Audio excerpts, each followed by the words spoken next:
জায়গাটা ছিল যাত্রাবাড়ি ধনিয়া কলেজের সামনে কাজলা ফুটওভার ব্রিজ। যখনই আমি ওখানে উঠে ওই পতাকা উত্তোলন করি, তো আমি দেখতে পারি যে ওখানে যত ছাত্র জনতা বসা ছিল, যত ছাত্র জনতা দমে গিয়েছিল, তারা নতুন করে আবার একটা প্রাণ পেয়েছে। আমার পূর্বপুরুষের রক্ত যেহেতু আমার শরীরে বইছে, তো মৃত্যুকে কখনোই ভয় করি না।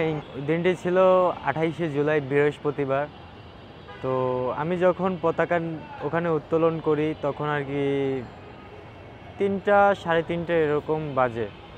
তো পতাকাটা উত্তোলনের একটাই উদ্দেশ্য ছিল যে আশেপাশে যত ছাত্র জনতা দমে গিয়েছিল বা টিয়ার সেলে গ্যাস ট্যাস খেয়ে তারা অসুস্থ হয়ে গিয়েছিল, তো আমরাই তো ছিলাম, আমরাই তো যোদ্ধা ছিলাম।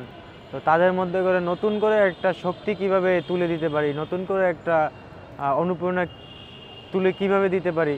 তো আমি মনে করি আর কি ওই পতাকাটা মানে এটা আমার মাথায় আইডিয়া ছিল যে হলেও হতে পারে।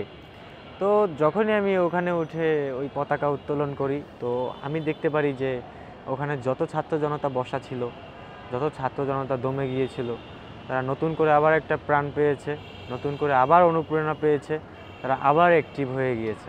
যখন আমি উঠেছি তখন আর কি চারপাশে, ওখানে ওঠার পর যাত্রাবাড়ি ফ্লাইওভার থেকে দেখতেছি যে পুলিশের ডাম্পেল গাড়িগুলো তারা টিয়ার সেলে গ্যাস মারছে, গুলি করছে, ছাত্র জনতা ইট পাটকেল মারছে।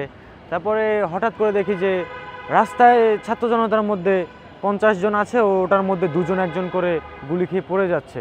তখন ওখানে আমি আসন করে বসি।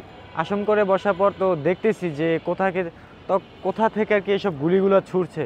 তখন আর কি দেখতে পেলাম আর কি অনাবিল হসপিটালের কর্নার দিয়ে একটা বিল্ডিং আছে, বিল্ডিংয়ের ছাদ দিয়ে আর কি টার্গেট করে ছাত্র জনতাকে গুলি ছুটছে। তখন আর কি ওখানে বিভিন্ন দলের, বিভিন্ন সংগঠনের মিছিল নিয়ে সামনের দিকে মুভ করছিল। বিভিন্ন বোনেরা, মায়েরা মানে পানি নিয়ে দৌড়াদৌড়ি করছে।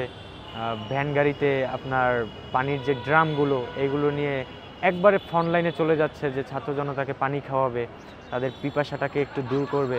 তো আবার দেখতে পাচ্ছি যে সাইডেই আর কি 10-12 জন বোন, তারা একটা মেডিকেল টিম নিয়ে বসে আছে, যারা আর কি গুলি খায় বা রবার বুলেট খায়, কেটে যায়, তাদেরকে একটা সাধারণ ট্রিটমেন্ট দিয়ে ঢাকা মেডিকেলের দিকে মুভ করাচ্ছে।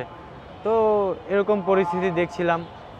যখন আর কি আমাকে টার্গেট করে কোথা থেকে গুলি করা হয়েছে আমি জানি না। আমি যে স্টিলের উপরে দাঁড়ানো ছিলাম ওখানে এসে গুলিটা লাগে, তখন আর কি একটা শব্দ পাই। তখন আর কি মনে প্রাণে অনুভব করি যে না, টার্গেটে পড়ে গিয়েছি। তো এখন নিজেকে এই মুহূর্তে বাঁচিয়ে রাখা অত্যন্ত গুরুত্বপূর্ণ। তখন আর কি নিজের সেফটির জন্য ওখান থেকে নেমে যাই। জায়গাটা ছিল যাত্রাবাড়ি ধনিয়া কলেজের সামনে কাজলা foot over bridge.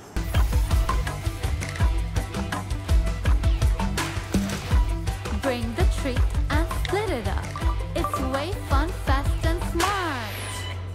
Sign up for PathaPay. PathaPay, your universe, your way. তো আমি একটা কথাই বলবো, আমার গ্র্যান্ডফাদার হচ্ছে একজন দেশপ্রেমিক ছিলেন, একজন আর্মি ছিলেন। শুধু আর্মি ছিলেন না, তিনি ছিলেন বেঙ্গলের নায়ক, এবং সেই নায়ক থেকে তিনি 71-এর মুক্তিযুদ্ধে অংশগ্রহণ করেন এবং তিনি তার দেশের জন্য 9 মাস যুদ্ধ করেন। তো আমি মনে করেছি ওই সময় একটা যুদ্ধর ময়দান ছিল। তো আমার পূর্বপুরুষের রক্ত যেহেতু আমার শরীরে বইছে, তো মৃত্যুকে কখনোই ভয় করি না, ইনশাল্লাহ কখনো করব না। আর একটা কথাই বলতে চাই, সবার আগে দেশ, দলের আগেও আমার দেশ আগে।